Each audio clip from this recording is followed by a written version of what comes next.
Hey guys, tonight we slip through time together, back to a city where marble gleams in the moonlight, torch flames shimmer on sea spray, and voices in a dozen languages echo through the alleys.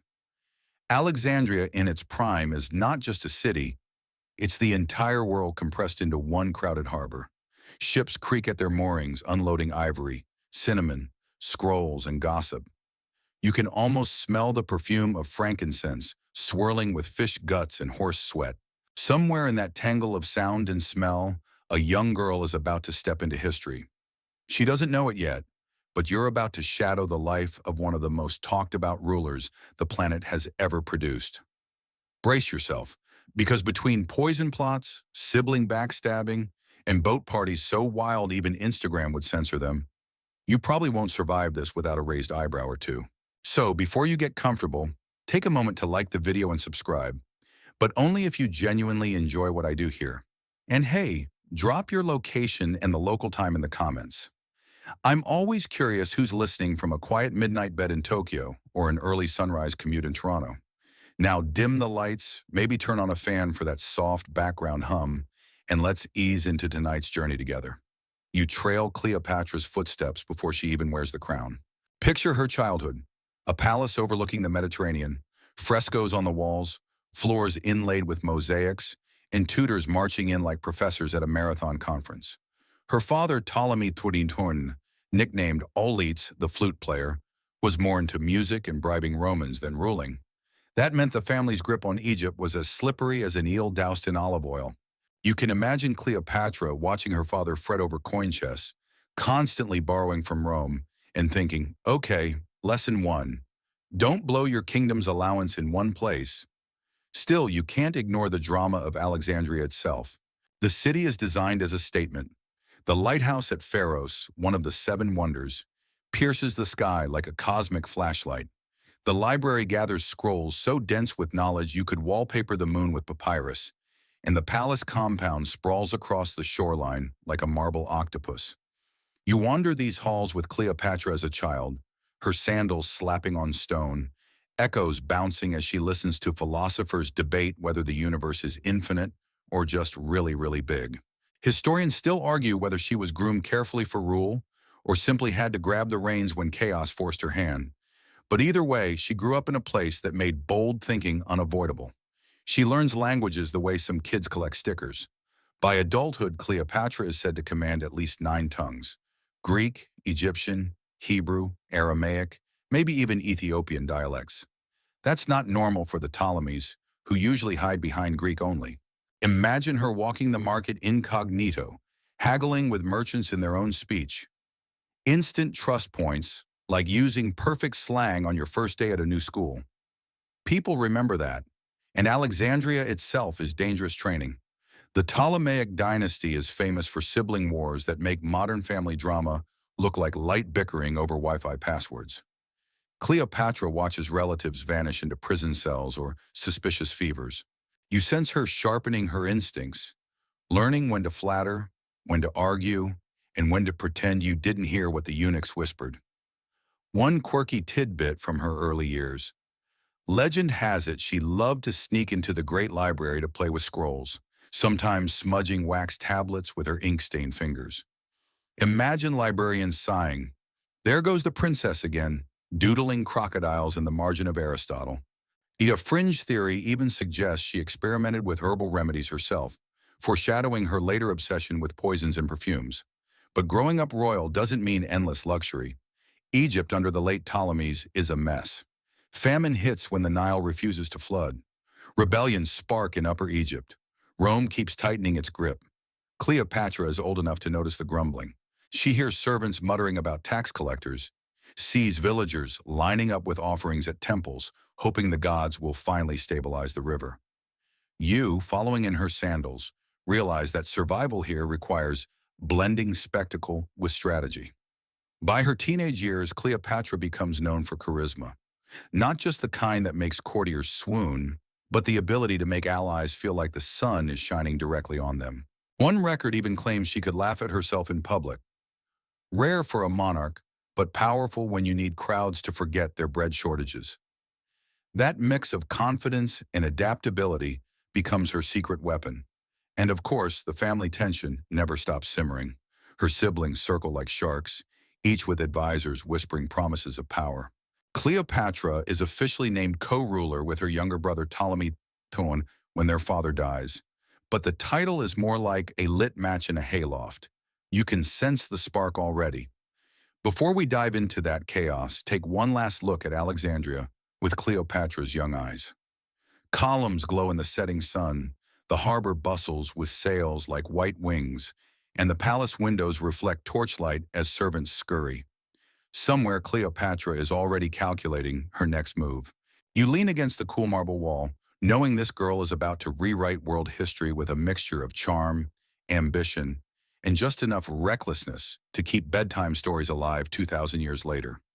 You don't even need to adjust your pillow before the royal soap opera kicks off. Cleopatra, now technically a queen, doesn't exactly get to sit on her throne and sip pomegranate juice in peace. Instead, you find yourself in the middle of palace corridors where whispers slither faster than snakes and daggers hide behind every embroidered robe. The Ptolemaic dynasty had a very generous policy when it came to siblings. Don't just compete with them, if possible, completely destroy them. Forget sibling rivalry over who gets the front seat in the chariot. Here it's about who gets to live past 20. Cleopatra's first big rival is her own little brother, Ptolemy the Myrmidon. On paper, they're supposed to rule together. In reality, imagine sharing your Netflix password with someone who keeps changing it daily. Their advisors pull strings like marionette masters, and soon Cleopatra finds herself edged out of power. She's in her late teens, already smart enough to realize that popularity among the people is her best armor. So she tries showing up at temples, speaking Egyptian directly to priests, something her Greek-speaking ancestors rarely bothered with. That wins hearts, but it also paints a target on her back. Her brother's faction shoves her out of Alexandria altogether. One moment you're perched in a palace balcony overlooking the Mediterranean, the next you're trudging through the desert. Cleopatra, bundled with loyal followers, dust in her hair, plotting a comeback. Historians still argue whether she was genuinely beloved by the common folk or just theatrically good at playing the role. But either way, you can sense her figuring out how far charm will carry her when armies are involved. And armies are exactly what she needs. Rumors swirl that she hides near Pelusium, Egypt's eastern border, gathering support like a political crow, hoarding shiny allies. You sit beside her in a tent lit with oil lamps, maps sprawled across the floor. The Nile Delta is painted in blue ink, tiny papyrus boats marking troop positions. She drums her fingers, waiting for an opportunity big enough to shove her brother's faction back. One quirky tidbit: during her exile, stories say Cleopatra experimented with survival tricks, testing which desert plants kept thirst away, and even wrapping herself in donkey hide blankets to stay warm at night. If true, it's the least glamorous stage of her life. But it explains later why she could pivot so quickly between royal grandeur and gritty practicality. You wouldn't want to camp with her, though. She probably would have made you eat roasted locusts just to prove you were tough enough to follow her. Back in Alexandria, Ptolemy the Third isn't exactly thriving. His advisors, especially a regent named Pothinus, treat him like a puppet. The city itself grows restless. Merchants complain that taxes climb higher than the lighthouse. Priests mutter about disrespect to traditions, and whispers reach Rome that Egypt is becoming unstable. You picture senators raising eyebrows over their goblets of watered wine. Instability in Egypt means instability in grain shipments, and Romans really don't like running out of bread. So when Julius Caesar shows up chasing Pompey, his old rival turned runaway general, Egypt suddenly becomes the stage for more than just family drama. Cleopatra sees her chance. She knows Caesar isn't just a Roman big shot, he's practically the Roman big shot. Aligning with him could reset the entire chessboard. But first, she has to get back into Alexandria. And that city right now is enemy territory. One of the strangest, funniest little notes from this period is that Cleopatra apparently sent secret messages to Caesar by smuggling them in wine jugs. Imagine the disappointment of opening what you think is vintage Egyptian red, only to find papyrus stuffed inside like a fortune cookie. Historians debate how much of this is legend, but the image sticks. Cleopatra, bold enough to turn everyday objects into lifelines. Meanwhile, her siblings multiply the drama. She has another sister, Arsinoe, who soon decides she deserves a bigger slice of the royal pie. Picture Cleopatra rolling her eyes. Great, another contestant enters the show. The palace must have felt like an ancient reality TV set, except instead of roses or tribal councils, the losers often ended up strangled or exiled. You can almost hear the producers yelling, "More conflict! Keep the ratings up!" But Cleopatra isn't the type to wait passively. She sharpens her plan into something daring enough to become legend. She'll sneak back into Alexandria and meet Caesar face to face, bypassing every guard, every enemy, every lock. That stunt, the one you've probably seen dramatized 100 times, will come soon enough, and it's the move that sets her name blazing across history. For now, you're lying low with her in the shadows, aware that this young queen's story has stopped being about family squabbles and started becoming global theater. And the curtain is about to rise in the most ridiculous way imaginable, with a rug, a gamble, and one of the gutsiest entrances the world has ever seen. You huddle close to a flickering oil lamp as Cleopatra prepares her wildest gamble yet. She's exiled, stripped of her throne, and locked out of Alexandria. Her brother's goons patrol the palace halls like watchdogs, but Cleopatra doesn't flinch. Instead, she smirks, because if history is a stage, then she's about to improvise the boldest scene ever written. The target audience? Julius Caesar himself. The man has just marched into Egypt, chasing the ghost of Pompey. He's camped in the royal palace, surrounded by suspicious Egyptians, and probably craving some distraction from all the political headaches. Cleopatra knows one thing. A regular messenger won't get her anywhere near Caesar's presence. She needs an entrance so dazzling, so audacious, that the man who toppled Rome's mightiest generals won't forget it. So here's the plan. She'll sneak past enemy soldiers rolled up inside a carpet. Yes, a literal rug. Some versions claim it was actually a linen sack or a bedroll, but the rug delivery version has stuck for centuries because, let's be honest, it's way more dramatic. Picture it. Night drapes the harbor, Cleopatra slips through shadows, her loyal servant Apollodorus hoists the bulky bundle onto his shoulder, and the two of them march toward the palace gates. Guards grunt, roll their eyes at yet another delivery, and wave them through. Little do they know they've just escorted a queen-shaped burrito straight into Caesar's chambers. You hold your breath as Apollodorus sets the roll down on the floor. Caesar arches an eyebrow. The cloth unfurls and bam, out tumbles Cleopatra. Her hair scented with lotus oil, her eyes lined with kohl, and her smile sharp enough to slice through the tension. Imagine Caesar's surprise. You've got to be kidding me. Did this woman just pop out of my carpet? It's the kind of entrance that instantly rewrites the rules of the game. Now, the mainstream historical fact here, Caesar did indeed meet Cleopatra in Alexandria in 48 BCE, and their alliance shifted Egypt's balance of power. Exactly how she got to him is debated, but the story of the carpet has been passed down since Plutarch wrote about it. Scholars still argue whether the details are literal or just a polished piece of propaganda, but either way, it worked. What happens next? Cleopatra turns on the charisma full blast. She doesn't throw herself at Caesar's feet.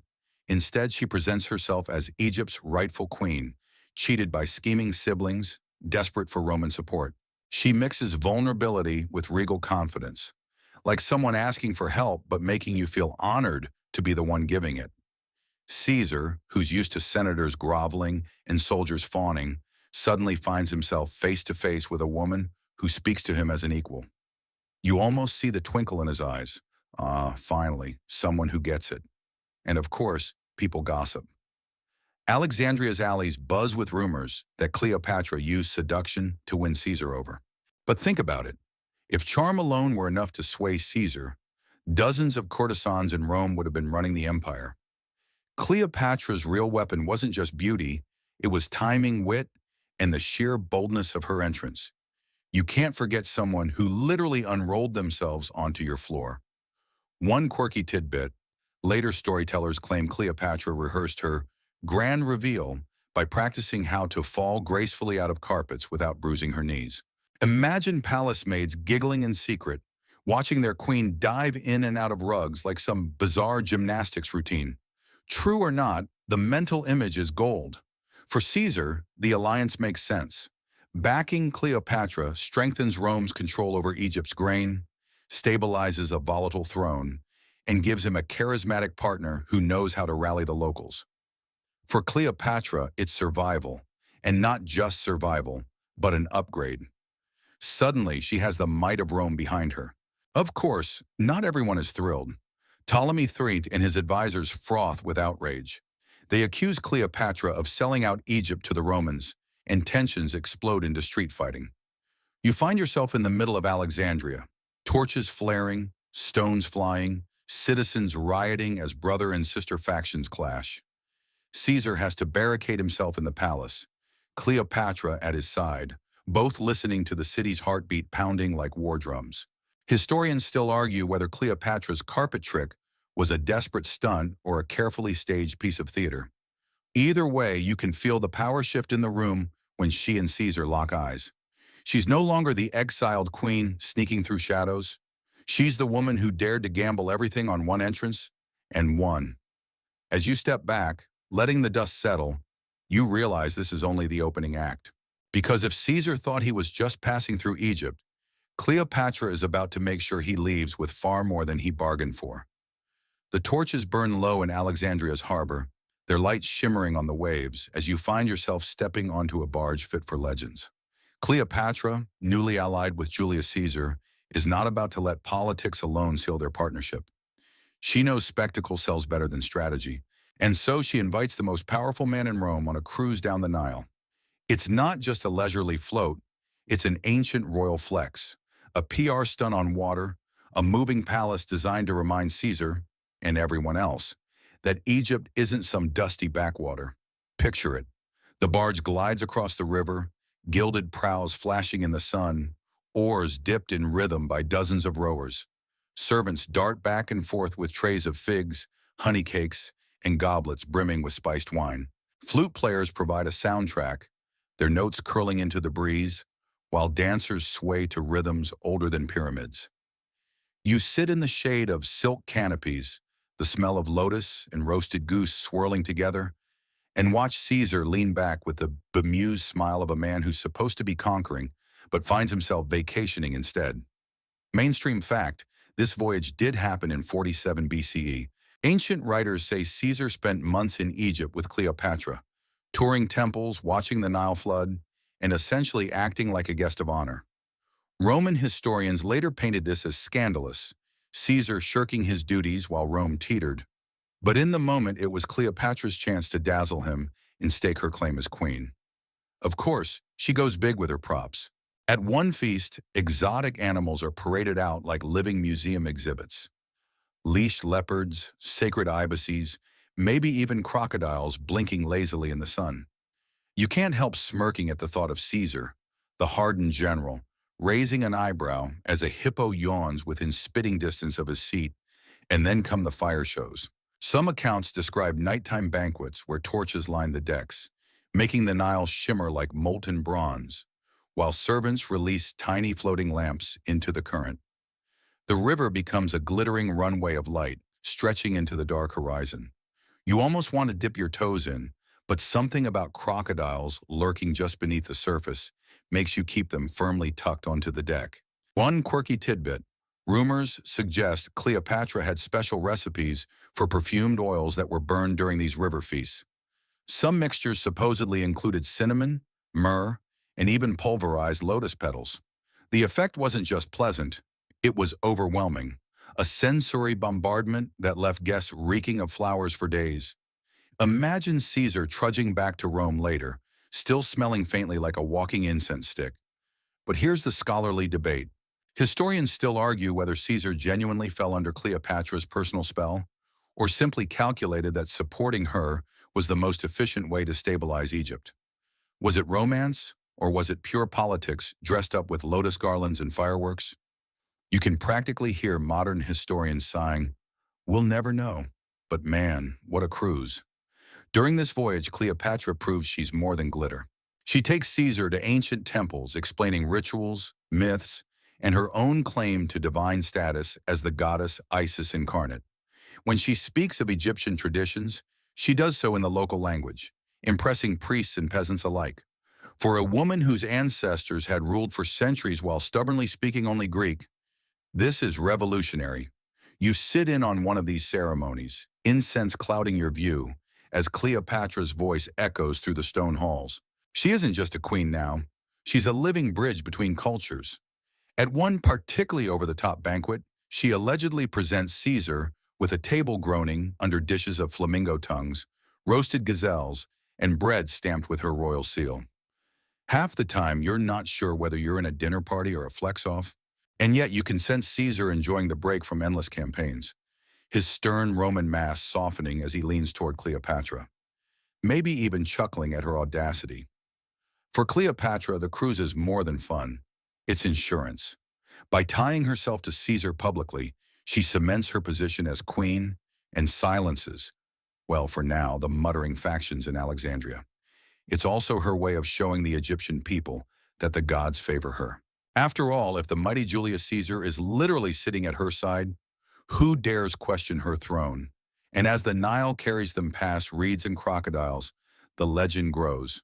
You watch fireflies scatter into the dusk, hear drums rolling in the distance, and realize you're not just floating on a river. You're drifting in the middle of a myth being written. Cleopatra has transformed exile into spectacle, danger into theater, and a Roman general into her guest of honor.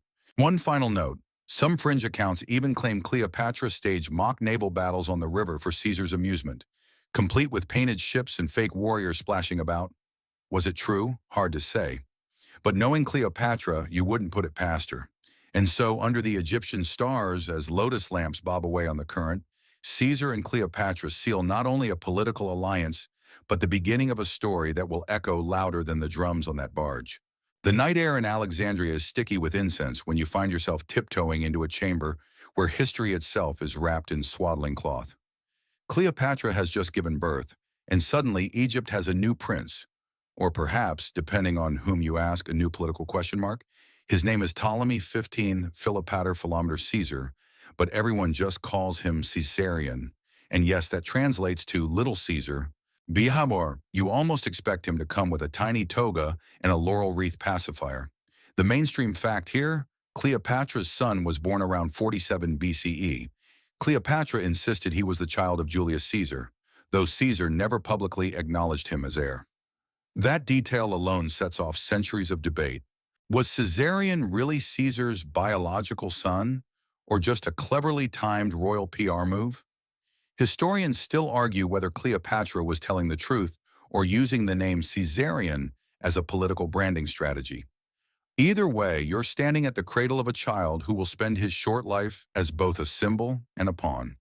Cleopatra presents the baby to Egypt with all the fanfare of a goddess unveiling a divine gift. Priests sing hymns, lotus garlands drip from columns, and the people of Alexandria cheer for their new prince. You can feel the energy in the streets. After years of squabbling rulers, the birth of a royal child, especially one connected to Caesar, feels like stability, or at least the illusion of it. But back in Rome, the news doesn't land as smoothly. Romans have strict rules about family, power, and appearances. Caesar already has a legal wife, Calpurnia, and the last thing the Senate wants is rumors of him fathering a foreign child with a queen who styles herself as a goddess. You can practically hear senators choking on their figs when word of Caesarion reaches the forum. One quirky tidbit? Some gossip claim Cleopatra tried to convince Caesar to adopt Caesarion formally, presenting the boy as his heir over Octavian, later Augustus. Imagine the drama.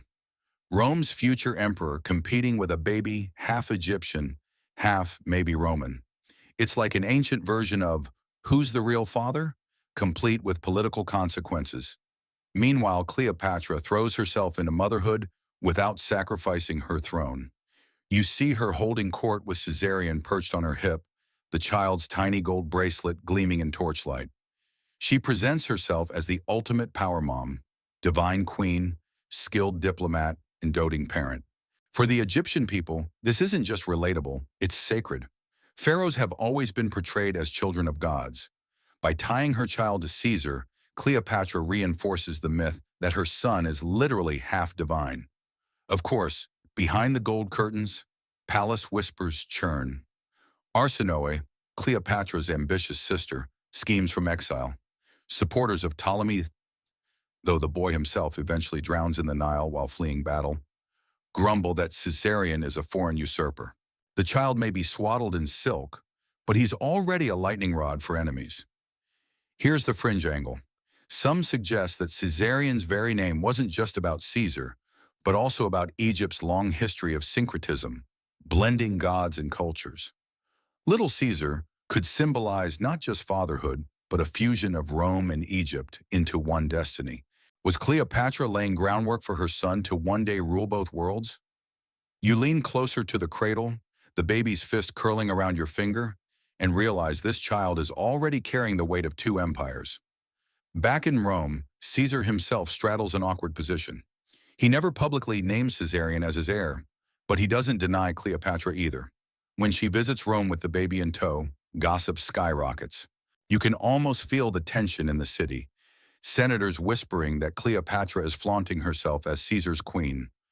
Roman matrons frowning at her exotic perfumes, and Octavian silently grinding his teeth at the competition. And yet, Cleopatra remains radiant. She strides through Roman gardens in shimmering gowns, Caesarion's nurse trailing behind, as if daring anyone to challenge her narrative. She knows appearances matter more than scrolls of legal proclamations. If she looks like Caesar's partner, then she is Caesar's partner. If her son looks like Caesar's heir, then he is Caesar's heir. Historians still argue whether Caesar secretly loved this child or simply tolerated the situation. But for Cleopatra, there's no debate. Caesarion is her trump card, her living argument, her ultimate legacy. And as you tuck the child into his ivory cradle, lulled by the hum of Alexandria outside, you can't help but think, this tiny bundle of royal linen has no idea he's about to grow up at the epicenter of history's most cutthroat family drama. You wander deeper into Cleopatra's palace, and the air changes. Less politics, more perfume. It's like walking into the world's most glamorous apothecary, except half the jars are labeled experimental. Akram, Cleopatra isn't just a queen with armies and treaties. She's a full-on influencer of her age, obsessed with appearance, image, and the science of allure. Tonight you slip behind the silken curtains of her private chambers to discover her arsenal of royal bling and bizarre beauty hacks. Mainstream fact first, Cleopatra was famously associated with luxury. Ancient writers describe her dripping in jewelry, necklaces heavy with emeralds, bracelets coiled like serpents, and headdresses studded with pearls. Egypt's mines provided gold by the cartload, and Cleopatra knew how to weaponize it. You picture her entering court layered in shimmering metal, each step chiming softly with anklets. Her presence more blinding than the torches themselves. To her people, it wasn't vanity, it was divinity in physical form. A queen glowing like the goddess Isis didn't just dazzle, she reassured. But then there's the quirkier stuff. Cleopatra reportedly took baths in donkey milk to soften her skin. According to some accounts, she kept hundreds of donkeys on standby. Their milk collected daily so she could soak like royalty in a tub that smelled vaguely of barnyard latte. Imagine being the servant in charge of that supply chain. Sorry, Your Majesty, the donkeys are on strike again. She didn't stop there. For eyeliner, she used powdered malachite and galena, thickly smeared to outline her eyes. While it looked fabulous, modern studies suggest those compounds may have also helped to protect against eye infections. So Cleopatra wasn't just rocking winged eyeliner thousands of years before TikTok tutorials. She might have been dosing herself with ancient medicine at the same time. Beauty hack or proto-science? Historians still argue whether she consciously knew the benefits or just liked how it made her look dangerously fabulous. Her perfume game was equally outrageous. Recipes attributed to her included blends of myrrh, cinnamon, and crushed roses. Some fringe tales even claim she developed her own signature scent so potent that people could smell her approaching before she entered the room. Imagine being Caesar or Antony, sitting there pretending to be nonchalant, while the unmistakable fog of Cleopatra's personal perfume hits your nose like an ancient designer label. Jewelry, too, wasn't just decoration. She wore rings carved with images of gods, charms to ward off curses, and golden diadems that announced her role as Isis incarnate. You notice how every trinket doubles as propaganda. A pearl isn't just shiny, it's proof that the Nile obeys her. A serpent bracelet isn't just stylish, it's a reminder that she too can strike. Here's a quirky tidbit. One Roman rumor claimed Cleopatra experimented with beetle paste as a blush or lip stain. Yes, crushed beetles. Talk about dedication. You try not to gag at the thought of smearing bug goo on your mouth, but in the flickering lamplight of her dressing chamber, you watch her dab it on and somehow turn it into royalty-worthy radiance. Only Cleopatra could pull off scarab chic. And let's not forget pearls, the ancient world's ultimate flex. Later stories describe her dissolving one in vinegar just to prove she could throw away wealth in a single gulp. But even before that infamous stunt, she already treated pearls like her personal brand logo. The bigger, the better. Historians still argue whether pearls were really her favorite, or if Roman writers exaggerated the obsession to make her look extravagantly un-Roman. The strange part? All of this excess wasn't just about vanity, it was political theater. Cleopatra understood that when your dynasty is wobbly and your throne is contested, you can't just be powerful. You have to look powerful all the time. Every necklace was a press release. Every bath was a reminder that she could afford what no one else could. Even her lipstick whispered, "Yes, I control Egypt's resources, and yes, I'm worth it." As you stand in the chamber, surrounded by the scents of cinnamon and the glint of gold, you realize Cleopatra was her own PR team. Long before Instagram filters or paparazzi angles, she engineered her image daily, weaving myth and reality together until no one could tell where one ended and the other began. And honestly, you can't help but admire the hustle. You step out of the glittering dressing chambers and the mood shifts again. The jewelry and perfumes fade into the background, replaced by something quieter but sharper, the hum of voices in a dozen different languages. Cleopatra may have sparkled like a goddess, but her true weapon was tucked neatly in her head, an arsenal of words, accents, and quick-witted retorts sharp enough to cut marble. Mainstream fact: Cleopatra was said to speak at least 9 languages, possibly more. Most Ptolemies before her clung stubbornly to Greek, acting like tourists who never bothered to learn the local menu. Cleopatra, though, dove headfirst into Egyptian, earning respect from priests and commoners alike. You imagine her strolling through the Alexandria marketplace, haggling with spice sellers in their own tongue, then switching seamlessly to Hebrew to greet a visiting merchant, then to Latin when dealing with Caesar's soldiers. Each switch a tiny flex, like saying, "Yes, I see you, and yes, I can beat you at Scrabble in your own language." One quirky tidbit: later writers hinted she sometimes disguised herself in plain clothes to wander the city and listen to people's complaints firsthand.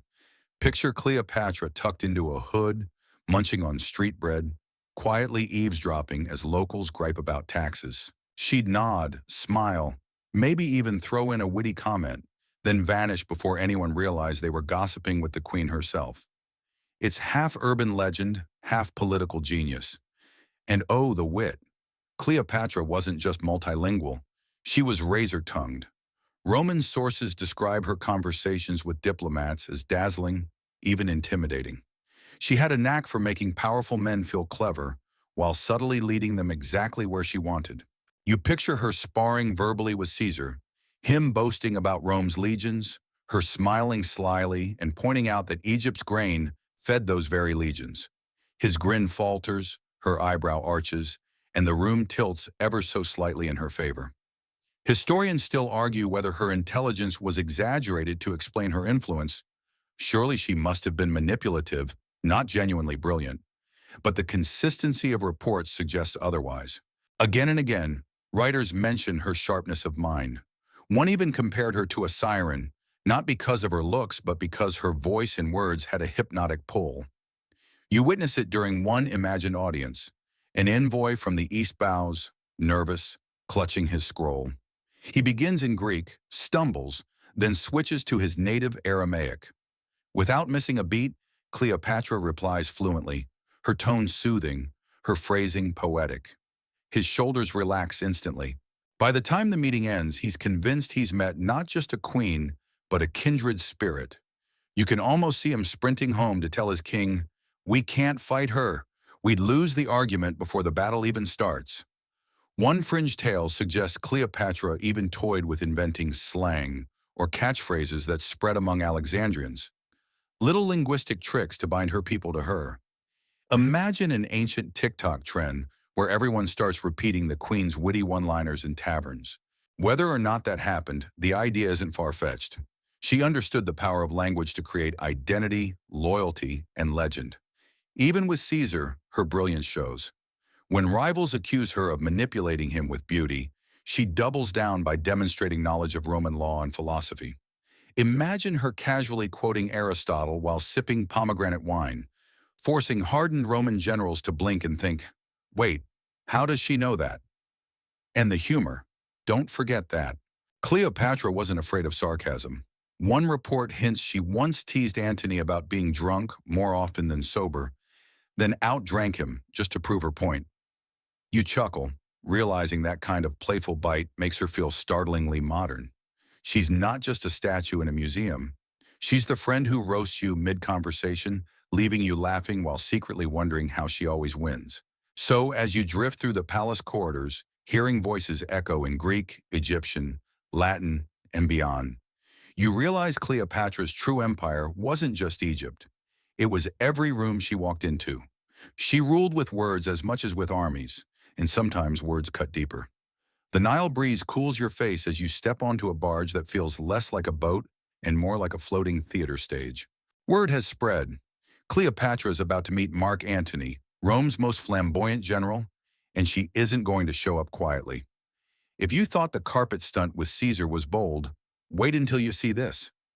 Cleopatra doesn't just walk into Antony's life, she sails into it, glowing like a goddess scripted by Broadway.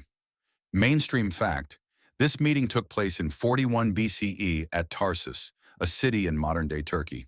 Antony summoned Cleopatra to explain her loyalty after Caesar's assassination, but instead of groveling, she turned the tables with a spectacle so legendary it reads like a fever dream.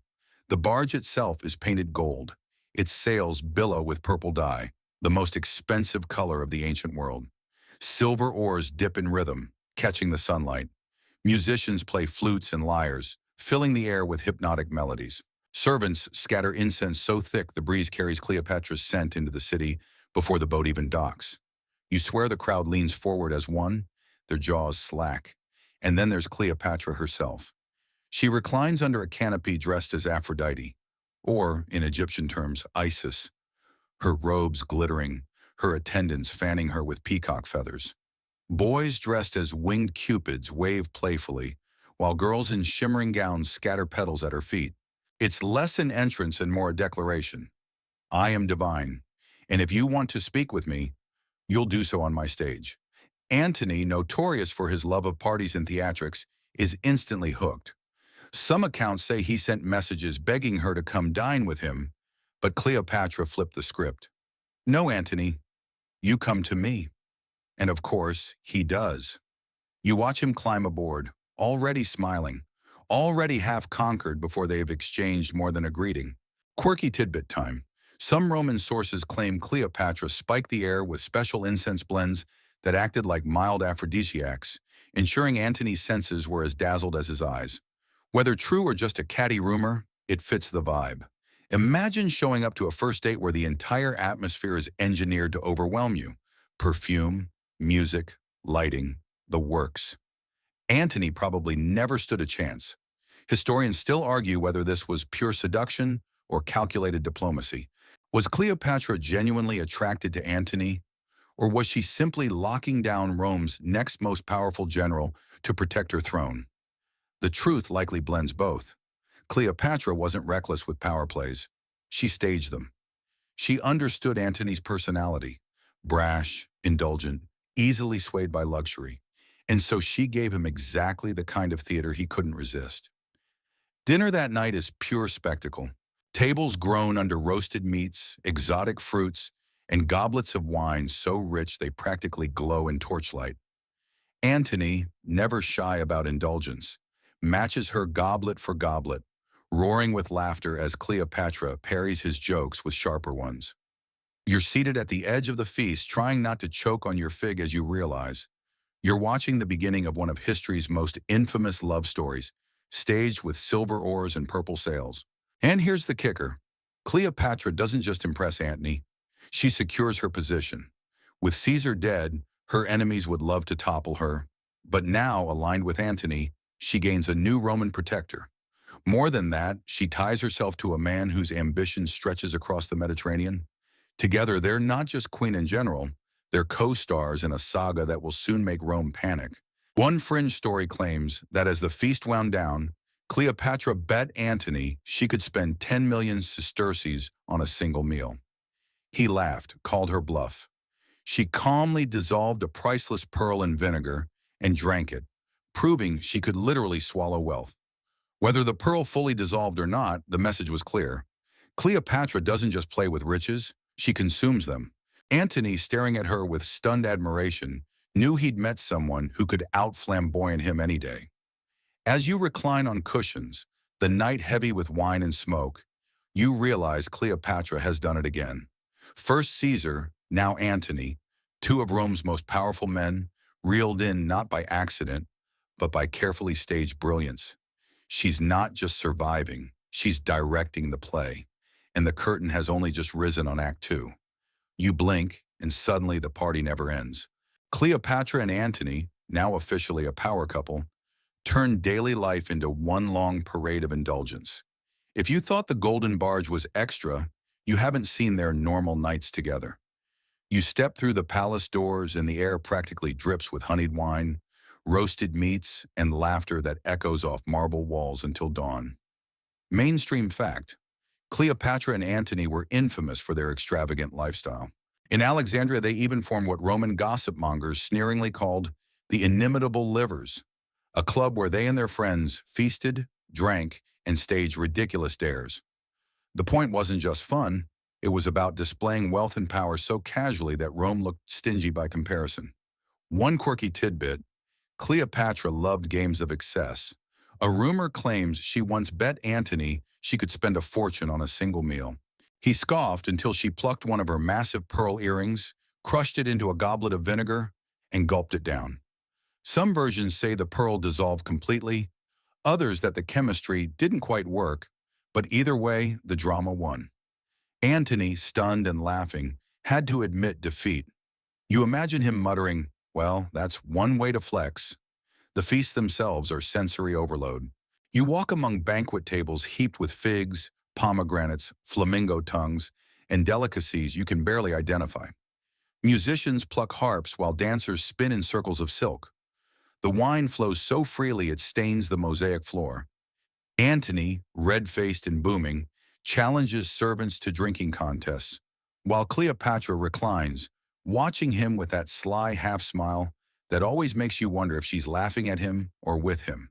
And the jokes, oh, they leaned into absurdity. Roman writers claim the couple would sometimes dress up as commoners and wander Alexandria's streets at night, pulling pranks. Imagine Cleopatra, Queen of Egypt, sneaking into a bakery at midnight to borrow bread while Antony tries and fails to keep quiet. Whether this really happened or was just Roman smear campaign material, the image is irresistible. The royal pair giggling like teenagers after a joyride. Historians still argue whether these tales were exaggerated propaganda. Did Cleopatra and Antony actually waste pearls in vinegar and roam the streets like mischief makers? Or were Roman senators just inventing stories to paint them as decadent villains? Either way, the story stuck, and centuries later, you're still hearing them. One night, you're seated at their side during a feast in a hall lit entirely by gold lamps. Antony brags about a recent campaign, slamming his goblet on the table. Cleopatra interrupts with a riddle, challenging him to solve it before dessert. The crowd erupts in laughter as Antony fumbles, Cleopatra smirks, and someone shouts, "The queen wins again!" You can't help but chuckle, too. Imagine living in a palace where every night felt like improv theater with unlimited wine. But beneath the laughter, there's strategy. Every extravagance reinforces Cleopatra's position. By dazzling Antony, she ensures his loyalty. By dazzling guests, she cements her legend. Rome may sneer, but in Alexandria, she glows. People don't just see a queen, they see a living goddess who can outparty, outwit, and outspend anyone. And Antony, he's in deep. Some sources say he even dressed like a Dionysian reveler, playing the role of the wine god to Cleopatra's Isis. You imagine him stumbling through the palace in grapevine wreaths, shouting poetry while Cleopatra raises her cup, perfectly poised, effortlessly radiant. So as you stretch on the cushions, lulled by music and smoke, you realize this isn't just decadence for its own sake. It's theater with teeth. Cleopatra and Antony are building a myth together, one Rome will both envy and fear. And tomorrow night, another feast, another dare, another pearl waiting to vanish into wine. The laughter fades, and suddenly you're back in Rome. Not the Alexandria of golden feasts, but a city full of marble, togaed senators, and endless political tension. You can feel the panic in the air, like static before a storm. Antony and Cleopatra aren't just having fun, they're flaunting Egypt's power in Rome's face, and the Senate cannot stand it. You trudge through the forum with wide-eyed citizens gossiping at every corner, some clutching scrolls, others shaking fists at the distant Mediterranean. Mainstream fact, Antony's alliance with Cleopatra alarmed Rome. Many senators feared she was manipulating him to elevate Egypt at Rome's expense, and they worried Antony's loyalty to Rome might falter. Letters flew back and forth, accusations were whispered, and the Roman political machine spun into overdrive. Cleopatra's presence, exotic perfumes and all, was enough to set hearts and scrolls aflame. Quirky tidbit, rumor has it that Roman matrons were so scandalized by Cleopatra's style, perfumes, makeup, and the audacity to speak Latin fluently, they started banning foreign dress at formal gatherings. You imagine a Roman noblewoman whispering to her friend, "Who needs a veil when the Queen of Egypt is practically redecorating the Senate with her perfume?" Whether true or exaggerated, it shows just how disruptive her presence was. Historians still argue whether the fear was genuine or politically opportunistic. Rome often demonized foreigners to explain internal failures. Either way, Cleopatra's image as a dangerous temptress spread faster than the Tiber's current. You can almost hear senators muttering behind laurel leaves. That woman is ruining everything, and she hasn't even drunk the wine yet. You wander through Antony's letters, imagining the words Cleopatra wrote, each one calculated to charm, inform, and subtly intimidate.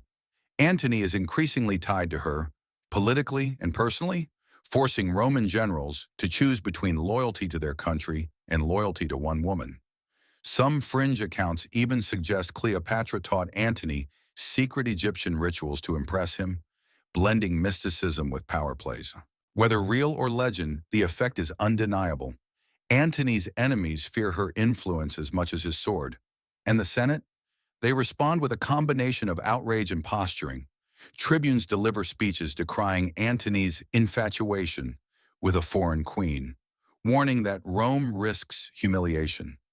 Citizens murmur that Antony's once formidable judgment is clouded by perfume and silk. You picture Octavian listening, calculating, knowing this drama is an opportunity he can exploit. Cleopatra may have conquered hearts, but Rome never sleeps. One particularly juicy story, Cleopatra supposedly held a private banquet for Roman dignitaries where she made everyone guess which wine she had personally spiced with rare Egyptian herbs. A few sniffed wrong and coughed. Cleopatra laughed, handing them exotic figs as consolation. The Senate reported back as if this were proof of manipulation, but you can't help admiring the showmanship. Despite the rumors, Antony doubles down. Cleopatra is not only his lover, but his political ally, and you can sense the tension build like a storm gathering on the horizon. Every parade in Alexandria, every perfumed letter, every elaborate feast, Rome is watching, and fear grows like ivy across the marble walls of the Forum. By the end of the day, it's clear. Cleopatra is no longer merely the Queen of Egypt. She has become a figure who challenges Rome itself, bending its most powerful men and most rigid institutions to her will. And you, walking among whispering senators and wide-eyed citizens, realize that history has never been this dramatic, this perfume-laden, or this dangerous. You feel the rush of wind against your face as you step onto a ship, the horizon stretching wide, salt spray stinging your eyes. This isn't a leisurely cruise like the Nile barge. You're at the Battle of Actium, 31 BCE, where decisions turn on tides, winds, and split-second choices. Cleopatra commands a fleet alongside Antony, and you realize this isn't just a war, it's theater with stakes higher than any banquet, more unpredictable than any palace intrigue. Mainstream fact: the Battle of Actium was a decisive naval confrontation between Octavian's forces and the combined fleet of Antony and Cleopatra. Antony and Cleopatra had positioned themselves strategically, but the winds shifted, the ships faltered, and the outcome would forever seal the fate of Egypt and Rome. You can almost smell the smoke and hear the groan of timber as triremes scrape through the water. Soldiers shout, oars splash, and arrows whistle through the air. Cleopatra's flagship glows with banners and purple sails, shimmering in the sunlight like a floating jewel. You cling to the railing, heart pounding, aware that this display of power could turn into disaster within moments. Quirky detail: some sources claim Cleopatra had gold-plated shields aboard her ships to dazzle the enemy and confuse archers. Imagine glinting sun-off metal, making your fleet look like a swarm of golden locusts. Tactical genius or vanity? Scholars still argue whether these decorations were practical or purely psychological warfare, but the visual is unforgettable. Amid the chaos, Antony struggles to keep his forces coordinated. You hear historians still debate whether his judgment was clouded by Cleopatra's presence, or if he was simply outmaneuvered by Octavian's general Agrippa. Ships crash, fire spreads, and soldiers panic. Somewhere in the confusion, Cleopatra's flagship turns away, retreating down the coast, leaving Antony exposed. You imagine the tension, every sailor gripping oar, every archer squinting at distant sails, and the wind whispering secrets of who will survive this day. Fringe tales suggest Cleopatra may have used small, secret escape routes to ensure her own safety. Hidden ropes, diversionary skiffs, even decoy ships. Whether fact or legend, you can feel her calculating every angle. Survival is never accidental for her. It's engineered. And yet Antony is torn. Should he follow Cleopatra or stay to fight for Rome's honor and his troops? Historians still argue whether Antony's indecision cost him the battle outright. You watch the drama unfold as if it were a tense play. A king, a queen, fleets clashing, and the sea itself seeming to conspire. When the retreat begins, panic spreads like wildfire. Roman soldiers aboard Antony's ships hesitate. Some mutter to each other that their general is distracted, while others row frantically, unsure who will survive. You grip the deck, realizing the stakes aren't abstract. They are life, death, and legacy. Cleopatra isn't just fleeing, she's preserving the story, her legend intact even if the battle itself is lost. One particularly vivid anecdote claims Cleopatra dressed in her finest royal garb for the retreat, purple robes flowing, as if to remind the world that she would not vanish quietly. Antony reportedly tried to match her spectacle, but the tide of history was already turning. As the sun dips toward the horizon, the battle ends, ships scattered, and Octavian's forces victorious. Cleopatra has survived, Antony has not, and the world has shifted irreversibly.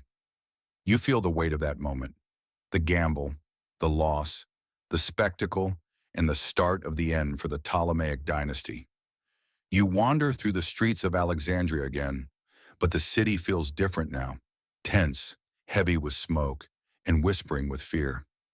Cleopatra's position is precarious. Antony is dead. Octavian's legions encircle the city, and every corner hides someone weighing whether to betray her for survival. The grandeur of palace life is gone. Now it's strategy, secrecy, and desperation. You trudge through alleyways where merchants sweep dust from thresholds nervously, and priests murmur prayers that barely rise above the clatter of soldiers marching on cobblestones. Mainstream fact: Cleopatra fortified the palace and surrounding areas, preparing for Octavian's inevitable invasion. She amassed supplies, stockpiled weapons, and reinforced walls. Yet even with all this, the political and military odds were stacked against her. Every decision, every movement, every signal to her supporters could mean life or death. One quirky tidbit: Rumors suggest Cleopatra tested poisons on condemned prisoners to determine effective dosages for herself. While this might be exaggerated, or at least sensationalized, it speaks to her pragmatic and unflinching approach to survival. You imagine her, calm and analytical, observing the results, recording notes on papyrus, treating mortality like a chemistry experiment. Brave or terrifying? Perhaps both. Her advisors fret constantly. Some argue for surrender, others demand bold resistance. Cleopatra, however, isn't making hasty choices. She walks the ramparts at dusk, the Mediterranean breeze tugging at her robes, thinking in layers: political, military, psychological. You watch as she considers alliances, spies, and the morale of her citizens, weighing the cost of every potential action. Historians still argue whether she was more calculating than courageous, but it's clear she understood the art of controlled appearances. The people of Alexandria, meanwhile, remain loyal, or at least publicly obedient, out of reverence, fear, or sheer admiration. Cleopatra walks among them occasionally, distributing food, comforting families, and maintaining the image of a queen who will protect her people even in the darkest hours. You notice how she blends spectacle with necessity. Even in desperation, her image must shine. Fringe stories claim Cleopatra conducted secret night meetings with Egyptian priests and scholars, seeking hidden rituals or prophecies to predict Octavian's moves. True or not, the idea reinforces her legendary aura, a queen combining intelligence, strategy, and myth to face annihilation. The palace itself becomes a maze of tension. Servants whisper, guards patrol, and spies report every movement. You follow Cleopatra through corridors layered in tapestries and incense, sensing that she's weighing not only Octavian's next step, but the psychological impact on every Roman and Egyptian observer. And still, she plans her final gambit. The queen who once unrolled herself from a carpet now readies herself for a confrontation with fate itself, blending courage, cunning, and legend into a strategy as intricate as any she has employed before. You can almost hear her whisper to herself, "History remembers the bold, not the timid." As night falls over Alexandria, torches flicker in the palace windows, and you realize you're witnessing the calm before the final storm. A storm that will decide not just Cleopatra's fate, but the destiny of Egypt itself. The palace is quiet now, but you can feel the tension like static electricity in the air. Octavian's forces are closing in, and Cleopatra knows that time has slipped through her fingers. You follow her along the terrace, the Mediterranean glinting like molten silver below, as she contemplates the impossible: how to survive when Rome itself comes knocking. Mainstream fact: after Antony's death in 30 BCE, Octavian moved on Alexandria with overwhelming force. Cleopatra prepared for the siege, but she was outmatched by sheer numbers. Every strategy she had, fortifications, supplies, loyal troops, could not fully counter the Roman legion's experience. Yet she remained composed, thinking several steps ahead of both enemy and friend alike. A quirky anecdote: some accounts claim she sent Octavian a message dressed entirely in her finest jewels, a calculated display of wealth and defiance. Picture the queen, reclining under golden lamps, instructing a servant, "Tell him I await, but make it dazzling." Sacrifornum. Whether this really happened or is later embellishment, it reflects her mastery of psychological theater. Every move sends a signal, even in surrender. Historians still argue whether her ultimate decision was dictated by pride, pragmatism, or a mix of both. You can feel it in the courtyard. She's considering not just survival but legacy. Every action, every gesture, every whispered word carries the weight of Egypt's future. Inside the palace, whispers circulate among her attendants. Some suggest negotiating with Octavian, others murmur about a more dramatic exit. Cleopatra, however, listens quietly, her mind a whirl of strategy. You watch her fingers trace patterns in the sand near the balcony, as if each line maps out Roman movements or plots her own escape. One fringe story suggests Cleopatra considered disguising herself to flee by sea, perhaps even using secret tunnels beneath the palace. While most historians view this as legend, it underscores her cunning.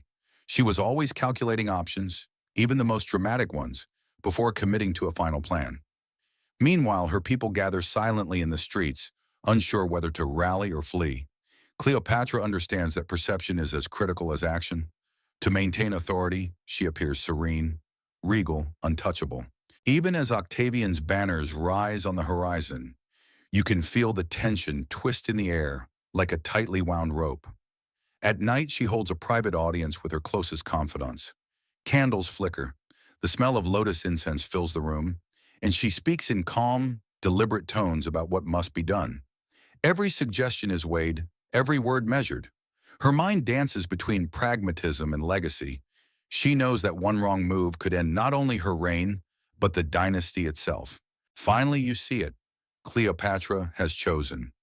It's a decision as bold and theatrical as any of her previous gambits, combining courage, calculation, and the kind of flair that has marked her life since the days of carpet entrances and Nile cruises.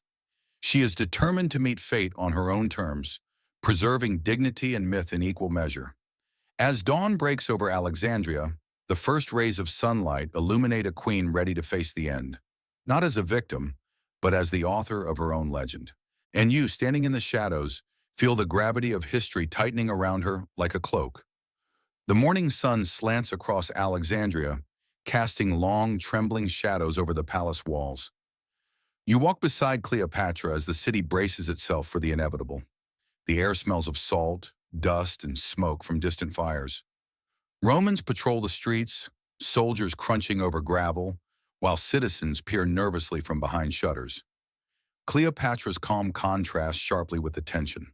She knows what she must do, and every movement exudes the poise of someone who has faced countless life-or-death gambles before. Mainstream fact: facing Octavian's approach in 30 BCE, Cleopatra chose to take her own life rather than be paraded through Rome as a captive. Ancient writers describe her courage and calculated final act, though the exact details remain shrouded in legend. Historians still argue over the method, asp, poison, or a combination, but the act itself cemented her as a figure of legendary dignity. You follow her through a dimly lit corridor, the weight of centuries pressing in. Servants glance nervously, priests murmur prayers, and the scent of perfumed oils hangs heavy. Cleopatra pauses before her private chamber, her gaze steady, and for a moment you see the woman behind the queen. Sharp, brilliant, aware that this final moment will define her memory forever. A quirky anecdote surfaces in the records. Some suggest Cleopatra tested her poison on condemned criminals, ensuring its potency. Whether true or embellished, it underscores her fearless pragmatism. She does not gamble blindly. Even in her final hours, she relies on science, experimentation, and meticulous calculation. You can imagine her carefully preparing, as methodical as she was daring, turning death into another act of control. Her final act is executed with the same flair that has marked her life. Stories claim an asp, the sacred Egyptian serpent, delivered the lethal bite. Others insist she applied poison directly. You can almost picture the chamber, silk draped, lamps flickering, Cleopatra reclining with serene composure, her jewels catching the morning light one last time. Every detail of her death is designed to project power, dignity, and inevitability. Historians still debate the truth, but the legend is clear. Cleopatra dies not as a defeated woman, but as a queen who controlled her narrative until the very end. You feel the power in that choice, the refusal to be humiliated, the mastery over the timing and manner of her death. In death as in life, she commands attention. Quirky tidbit: later Roman writers claim that her handmaidens were so loyal they refused to leave, some even choosing death alongside her. Whether factual or myth, the image reinforces Cleopatra's magnetic authority and the devotion she inspired. You can imagine standing there, the room thick with incense and tension, witnessing a moment that will echo through history. As the city of Alexandria hums with cautious anticipation and Octavian's banners wave over the horizon, Cleopatra's story reaches its dramatic, deliberate close. The queen who once rolled out of carpets, dazzled Caesar, and turned Antony into her stage partner, now completes the final act, leaving the world with a legend that refuses to fade. Even in death, she teaches a lesson. Power is not only in armies, wealth, or alliances, it is in intellect, charisma, and the courage to control your own narrative, right to the last breath. You step back, absorbing the finality and the artistry of a life lived boldly, knowing you've just witnessed history's most exquisite exit. The city feels strangely silent after Cleopatra's passing, like the air itself is mourning. You wander through Alexandria, the dust settling on sun-baked streets, the echo of oars on the Nile fading into memory. The empire she shaped, negotiated, and dazzled into existence is beginning to fold into the Roman world. But her legend refuses to dissipate. Every stone, every statue, every whispered tale carries the trace of her presence. Mainstream fact: with Cleopatra's death in 30 BCE, Egypt officially became a Roman province. The Ptolemaic dynasty, which had ruled for nearly 3 centuries, came to an end, and Octavian solidified Rome's control over the Nile. Yet Cleopatra's influence lingered, not in politics, not in borders, but in memory, myth, and imagination. Historians still debate whether Octavian exaggerated her threat to justify conquest, or if her brilliance truly challenged Rome itself. You walk past the harbor where once golden barges glided, now empty except for fishermen casting nets. The whispers of the past swirl around you: the carpet entrances, Nile cruises, dazzling banquets, and secret meetings, all moments of audacious life that now exist only in stories. Cleopatra's charisma, her cunning, her calculated spectacle all linger in the air, as palpable as the salt tang of the river. One quirky detail: even after her death, some claim Cleopatra's perfumes continued to linger in the palace rooms for days. Whether that's true or just poetic imagination, it fits the essence of her, a woman whose presence, literal or metaphorical, refuses to vanish. You inhale deeply, almost expecting a hint of lotus and myrrh to greet you. Her son, Caesarion, briefly tries to claim the throne, but is quickly eliminated, reinforcing Octavian's dominance. Yet you sense Cleopatra's influence persists in every corner, in the loyalty she inspired among the Egyptians, in the fascination of Rome, and in the enduring aura of a ruler who understood that image, intelligence, and audacity can outlive armies. Fringe stories tell of secret scrolls and hidden treasures, symbols of her cunning and preparedness, vanishing into the shadows before Octavian could seize them. Some might be exaggeration, but the idea aligns perfectly with the Cleopatra you've come to know. Brilliant, theatrical, always thinking several steps ahead, even in death. Walking the palace corridors, you see her legacy in the subtle touches.